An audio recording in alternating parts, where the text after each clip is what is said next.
মন্দিরা যেরকম ভালো স্বামী পেয়েছে সেরকম ভালো শ্বশুর বাড়ি পেয়েছে। একটা ভুল ভুলই হয়, এই ভুল যদি বারংবার করে তখন সে অপরাধী, আদারওয়াইজ এইটা হতেই পারে। পরকীয়া সমাজের চোখে অপরাধ, কিন্তু পরকীয়া হয়ে গেছে সেটাকে ভুলে ও একটা সুস্থ জীবনে ফিরেছে, স্বামী সন্তান নিয়ে সংসার করছে, শ্বশুর শাশুড়ির দেখাশোনা করছে, রান্না বান্না করছে, ওর বয়সোচিত যা যা কাজ ওর করার সেগুলো করছে, একটা সংসারের হাল ধরে রয়েছে, বাবার পারলৌকিক কাজকর্ম করছে, সব কিছু করছে। তো প্রত্যেক মানুষের ঠিক আছে, ভুল আছে, ভুলটা ভুলে যান, এখন বর্তমানে বাঁচুন। ঘোড়ামুখী সেটাই মানুষকে করতে দিচ্ছে না। আর কিছু কিছু লোক আছে ঘোড়ামুখীর কমেন্ট বক্সে গিয়ে গিয়ে বলছে আমরা অডিও দেখতে চাই, আমরা ভিডিও দেখতে চাই, আমরা কল রেকর্ড শুনতে চাই। কেন? শুনলে কি হবে? ঘোড়ামুখীর রুচি যেমন বিকৃত, ওর সাবস্ক্রাইবার যারা আছে, যারা এগুলো দেখতে চায়, শুনতে চায়, পুরনো ভাতে হজম করাতে চায় খাবার, তাদের রুচিও সেরকমই বিকৃত মানসিকতার, যারা নিজের ফ্যামিলির দিকে নজর দিতে পারে না, অন্যের ফ্যামিলির পুরনো কাসুন্দি ঘেঁটে তাদের সংসার চলে। ঘোড়ামুখী যা শুরু করেছে নেওয়াই যাচ্ছে না। মন্দিরাকে শান্তি দেবে না, ও ঠিকই করে নিয়েছে। মন্দিরার কমিউনিটিতে যেমন ঘোড়ামুখীকে তুলেছিল, কমিউনিটিতে মানে তাদেরই তোলা উচিত যারা ঘোড়ামুখীকে সাপোর্ট করছে না। যা তা শুরু করেছে, যতদিন হুল ছিল একরকম বলেছে ভালো কথা, তখন মন্দিরাকে সাপোর্ট করলো, কারণ মন্দিরা ওকে কমিউনিটি দিয়েছিল। আর এখন একদম আদা জল খেয়ে মন্দিরার পেছনে লেগে গেছে। মন্দিরা সোমনাথ কাউকেও দেখতে পাচ্ছে না, আর বলছে কি যে পরকীয়া করলো তাকে তোমরা ভালো বলছো কারণ সে সব ভুলে গিয়ে সংসার করছে, আর তাকে যারা সাপোর্ট করলো তাদের তোমরা ভালো চোখে দেখছো না, তাদের তোমরা খারাপ বলছো। আরে বাবা, যে পরকীয়া করেছে, যে সময়ে সে ভালোবেসে ফেলেছিল বা একটা অ্যাট্রাকশন অনুভব করেছিল বা ফিজিক্যালি মেন্টালি অ্যাটাচমেন্ট হয়েছিল, সেই সময় কি তার মাথা ঠিক ছিল? ওই সময় কি কারোর মাথা ঠিক থাকে? আর যদি মাথা ঠিক থাকতো তাহলে সে এই ধরনের সম্পর্কে জড়াতো না। মনের মধ্যে কোথাও একটা দুর্বলতা তৈরি হয়েছিল, বা দুজনের প্রতি বা তার সঙ্গে সংসারের প্রতি একটা ডিস্টেন্স তৈরি হয়েছিল বলেই তো একটা অন্য সম্পর্কে সে জড়িয়েছিল। তো তোমরা সুস্থ মস্তিষ্কের মানুষ হয়ে এই নোংরামিটাকে তখন কেন সাপোর্ট করলে? বন্ধু কাদের বলবো? যারা নোংরামি করলে, খারাপ কাজ করলে সঙ্গে সঙ্গে বলবে তুই এটা কেন করেছিস, এটা তো করা তোর উচিত হয়নি, তুই এটা ভুল করছিস। আর তোমরা কি করেছো? ইন্ধন জুগিয়েছো। তো খারাপ তো তোমরা। লোকে পাগলদের কোনো সাজা হয় না, অসুস্থ মস্তিষ্কের লোকেদের কোনো সাজা হয় না। সাজা হওয়া উচিত তোমাদের মতো বিকৃত মস্তিষ্কের লোকেদের, যারা একটা পাগলের পাগলামিকে উস্কানি দিয়ে সেটাকে অপরাধে পরিণত করে। এখন মেয়েটা সাজিয়ে গুছিয়ে সংসার করছে সোমনাথের সাথে, সেটা সহ্য হচ্ছে না ঘোড়ামুখীর। তখন পুরনো ভয়েস ক্লিপ, পুরনো অডিও রেকর্ড, পুরনো ছবি, তুই যদি এতই ভালোবাসতিস তোর বোনকে, যে তোকে সোনা দিদি ভাই বলতো, তাহলে সেই স্ক্রিনশটগুলো কেন রেখেছিলি? অডিও ক্লিপসগুলো কেন রেখেছিলি? ভিডিও ক্লিপসগুলো কেন রেখেছিলি? বিশ্বাসঘাতকতা করবি বলে? তোর মতো লোককে ও বিশ্বাস করেছে, মানছি তুই ইউজড হয়েছিস, কিন্তু তুই জেনে বুঝে ইউজড হয়েছিস কমিউনিটিতে ওঠার জন্য। ও যে তোকে বিশ্বাস করেছিল এটা ও ইউজড হয়েছে, এবং ও শুধু ইউজড হয়েছে না, এখনো অবধি তুই ওকে ইউজ করে যাচ্ছিস, বুঝলি? কোথায় যাচ্ছ? এরকম বলেছিল ওয়েদার রিপোর্ট, একদম বাজে ওয়েদার, পুরো মেঘলা হয়ে আছে আকাশ, মানে মঙ্গল বুধ বৃহস্পতি 3 দিন চলবে। আজকে এতটাই মেঘলা, ঘরের মধ্যে 4-4টে আলো জ্বালিয়েও আমি আলোকিত করতে পারছি না, মানে ক্যামেরায় যেন অন্ধকার অন্ধকার মনে হচ্ছে। বলছে ফ্ল্যাশ জ্বালিয়ে জ্বালিয়ে যেন ব্যাক ক্যামে কাজ করি। আচ্ছা, এতে পসিবল? এত অন্ধকার। মিস্টার বিশ্বাস এই বেরিয়ে গেলেন, বাড়ির সামনেটা জঘন্য নোংরা করে এসছে ডগিতে, কিচ্ছু করার নেই। আর এই যে ওদের জামা কাপড়গুলো শুকোলো, আবার আজকে থেকে শুরু হবে বৃষ্টি হয়তো, কিংবা এরকম মেঘলা ওয়েদার। আমি খুব ভালো টাইমিংয়ে আমার বাবা বড়ি দেওয়া সমাপ্ত করেছি, যাতে অন্তত 80% ওগুলো শুকিয়েই গেছে। আজকের দিনটা এখনও অবধি আনপ্ল্যান্ড রয়েছে, সৌর্যকে এখনও ডিসিশান নিতে পারছি না পাঠাবো কি পাঠাবো না।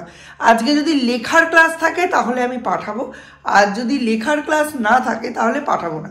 মানে ওদের যদি হ্যান্ড রাইটিং, নাম্বার বুক বা স্বর্ণলিপির ক্লাস থাকে তাহলে আমায় পাঠাতেই হবে, কারণ ওই দিনগুলোতে কামাই করার অর্থ হচ্ছে ওই দিনে একটা পেজের যে ক্লাস ওয়ার্ক, হোমওয়ার্ক দেওয়া থাকে সেটা মিস হয়ে যাওয়া। আর কালকে সূর্য প্রচুর লিখেছে বিকেলবেলা, তো আমি পরে ভাবছিলাম মানে এই যে প্রসেসটা একটু বেশি ওর পক্ষে চাপ হয়ে যাচ্ছে, তো ওর লেখাটাকে আমি আরও একটু সরলীকরণ করে দেবো, সিম্পলিফাই করে দেবো, ঠিক আছে?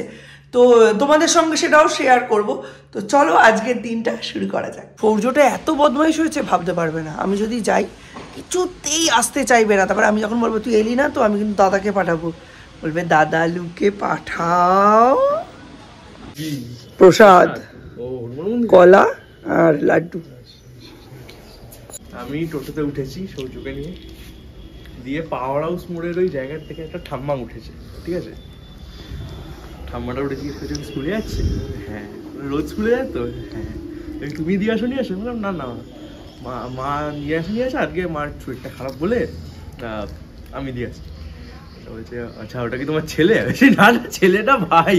আচ্ছা ভাই, দেখে তো ছেলে মনে হচ্ছে। আমি মনে মনে ভাবছি আমাকে এতটাই বয়স হয়ে গেল, ছেলে মনে হচ্ছে ভাইকে দেখে। ঠিক আছে, আবার নেমে গেলাম। মানে ঠাম্মাটার অনেক বয়স মনে হয়।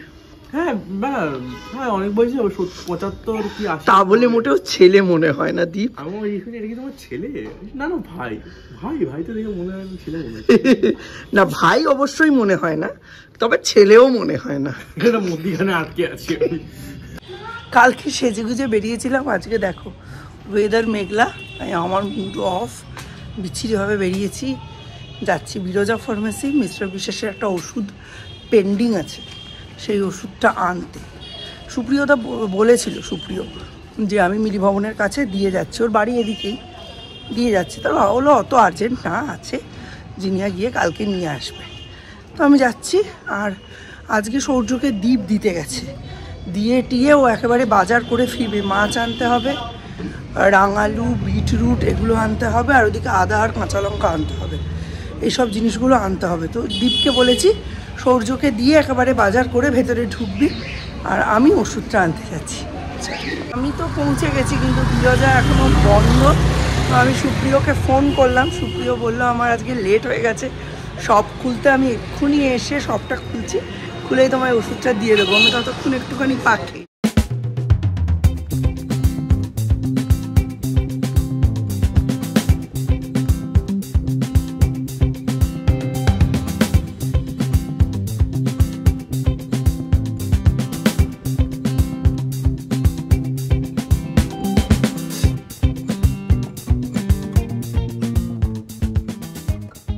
ঘন্টা নষ্টই হলো, কিন্তু কোনো কাজ হলো না।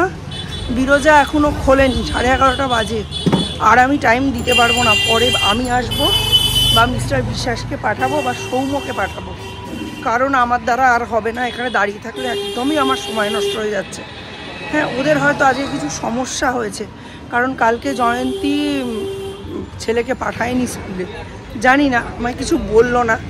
যাই হোক, আমি পরে আবার আসবো, বা মিস্টার বিশ্বাস বা সৌম্যকে পাঠাবো। জাস্ট বাড়িতে ঢুকেছি, আর সুপ্রিয়র ফোন, দিদি তুমি কখন আসবে? দোকান খুলে গেছে কিন্তু। আসছি, চলো নিয়েই আসি, দেরি করে লাভ নেই। সকালটা আমার পুরো বেকার হলো, খালি যাতায়াতেই কেটে গেল, বাড়ির কাজও হলো না, রান্না বান্নাও হলো না। কী করা যাবে, হয় এরম মাঝে মাঝে।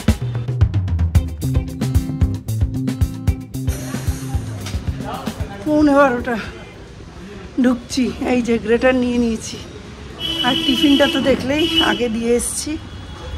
বাপরে বাপ, গরম কি 31 ডিগ্রি টেম্পারেচার মানে দেখাচ্ছে এখন, আর মুখ চোখ দেখছো লাল হয়ে গেছে। কি করবো এখন ঢুকে? আচ্ছা, বাড়িতে ঢাকতেই হবে, আজকে দিদি আসবে, দিদিকে টিফিন দেওয়ার আছে, সব কিছুই করার আছে। বাড়িঘর পরিষ্কার করার ছিল, রান্না করার ছিল, কিচ্ছু হলো না। সব বাজার এনে পড়ে আছে, টিফিন এনে পড়ে আছে, বাড়িঘর একদম নোংরা। কোনো কোনো দিন না এমন হিসেবের গরমিল হয়ে যায়, আজকে সাংঘাতিক হিসেবের গরমিল হয়ে যায়। দিদি এখনো অবধি আসেনি। দিদির টিফিন সব কিছু রেডি, প্রচুর রসগোল্লা এনেছি, কারণ দিদি আর সৌর্য এরা দুজনেই হচ্ছে রসগোল্লার ফ্যান। এরা অন্য কোনো মিষ্টি পছন্দই করে না, অন্য কোনো মিষ্টিকে এরা মিষ্টি বলে মনেই করে না। রান্নাঘরে তোমাদের আজকে আমি ঠকাতে পারছি না, কারণ রান্নাঘর নরক গুলজার হয়ে আছে। তো চলো ঝটপট রান্না করে নিয়ে আসছি। দাঁড়াও আসছি। যে আমাদের কর্তামশাই মোড়ল সব এখানে বসে আছেন, ওদের পটি করার সময় আমার বাড়িটার কথা মনে পড়ে। মুখ চোখ কালো কালো দেখাচ্ছে, কারণ সকাল থেকে স্কিন কেয়ার হেয়ার কেয়ার কিচ্ছু হয়নি, সাজিগুজিনি। কালকে যেমন ঝকঝকে রোদ্দুরের মধ্যে ঠনঠনিয়া সেজে বেড়াতে বেরিয়েছিলাম, আজকে সব কিছুই হয়নি, শুধু টিফিন হয়েছে। আর মাছ টাছগুলো নুন হলুদ মাখিয়েছি, বাড়িতে গিয়ে সর্ষে বাটা দিয়ে মাছ হবে। আর এদিকে হচ্ছে মাছের খুব ভালো তেল এনেছে আর ডিমের ছাঁচ এনেছে, তেল পাতুরি হবে। আর তার সাথে ওই লাউ কালকে কেটে কুটে রেখেছি রাত্রিবেলা, সেটা দিয়েই মাছের মাথা দিয়ে হবে, ডাল আছে। তো এইসব রান্নাবান্না হবে, রান্না কিচ্ছু হয়নি, শুধু মানে অ্যারেঞ্জমেন্টগুলো হয়েছে। তারপর দিদি এলো অনেক দিন পরে, দীপের পরীক্ষা বলে তো বেশি আসতে পারছে না, তো দিদি এলো, দিদির সাথে একটু গল্প টল্প করছিলাম। সৌম্যর সঙ্গে আজকে যে ইনসিডেন্টটা হয়েছে ওটা বলছিলাম। তার দিদি বলছে আমি 1:30টায় বেরোবো। আমি যে ভুলেও বেরিও না, প্রচণ্ড কাঁদবে, ওর থেকে ভালো তুমি 3:40-এ বেরো, ট্রেনগুলো দুপুরের দিকে ফাঁকা থাকে, আর আমারও খুব সুবিধা হবে, সৌর্য ঘুমিয়ে পড়বে তখন বেরোবে। যদিও বিকেলে এসে ঝামেলা করবেই, আর আজকে তাহলে একটুও লিখবে না, কালকে প্রচুর লিখেছে, এখন প্রচুর লেখেও। কালকে 2 ঘন্টার কাছাকাছি পড়েছে, তার মধ্যে ম্যাক্সিমামটাই লিখেছে। আর পড়ানোটা না আমি ওকে কোলে বসিয়ে খুব আদর করে পড়াই, কারণ লেখার সময় একটু আধটু দেখো বকাঝকা হয়, বকা পিঠের মধ্যে একটু ঘুপ ঘুপ এসব হয়, তাই পড়ানোর সময়টা না ওর বেশি মুডটা আমি বিগড়াই না, বেশ কোলে টোলে বসিয়ে আদর করেই পড়াই। কার টিফিন? তোমার?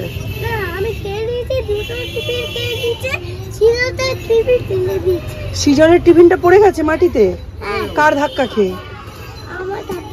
আর তুমি শেয়ার করোনি?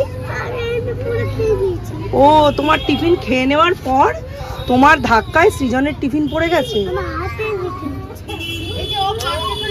তোমার বাড়ি? এই বাপি কোথায় গেল? বাড়ি চলে গেছে। ভাবি বাড়ি চলে গেছে মনে হয়। এই এই এই মোজা ভিজে যাবে।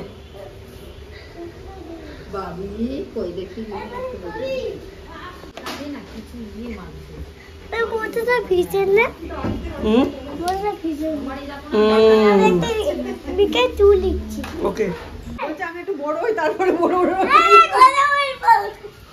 হই। এই যে কথা বলবে।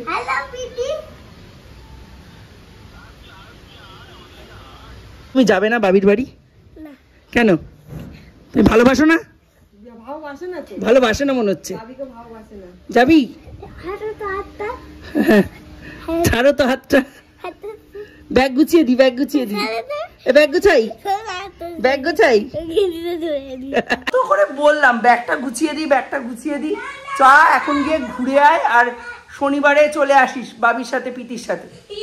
এদিকে আমার ফুটছে মাছের ঝোল, আর মাছের ঝোলে বেগুন ভাজতে ভুলে গেছিলাম তাড়াহুড়োতে। এইখানে বেগুনটা ভেজে জাস্ট মাছের ঝোলে অ্যাড করে দেবো, এই হচ্ছে তার ব্যবস্থা। মানে একদম ডিরেক্ট উনুন থেকে অ্যাড করে দেবো, এদিক থেকে ওদিকে। ওই রোদ তো নেই, কি করছিস? শুয়ে পাত্তাই দেয় না, শুয়ে রয়েছিস কেন? রোদ নেই তো, কি কেস? কি চাই? ওইদিকে খেতে দিয়েছি মাছের তেল, যা খেয়ে আয়, যা। 2.5 ঘন্টা ধরে শুয়ে আছি সেখানে, স্কুল থেকে এলাম তখনও শুয়ে, স্কুলে যাচ্ছি তখনও শুয়ে, এখনো শুয়ে, আবার কান ঘষছিস, একবার আপ হচ্ছিস, একবার ডাউন হচ্ছিস, চিত হয়ে যাচ্ছিস, উপর হয়ে যাচ্ছিস, কি কেস? বাবা, এইবার উল্টেতেই পাঁচিল থেকে পড়ে যাবে। কই ওঠ, উঠে পড়। ওই দেখ সূর্য দেখবে বলছে, চিত হয়ে যা, চিত হয়ে যা, দেখি দেখি দেখি, চিত হয়ে যা। কি করছে? ওর ওপরে উঠে? পাগল নাকি? হ্যাঁ, তোকে বলছি বাবির বাড়ি যা, তোকে বড় বড় রসগোল্লা খাওয়াবে। বলছে আমার বাড়িতেই তো রসগোল্লা আছে, আবার বাবির বাড়ি কেন যাব খেতে? বড় যখন হব তখন বড় রসগোল্লা।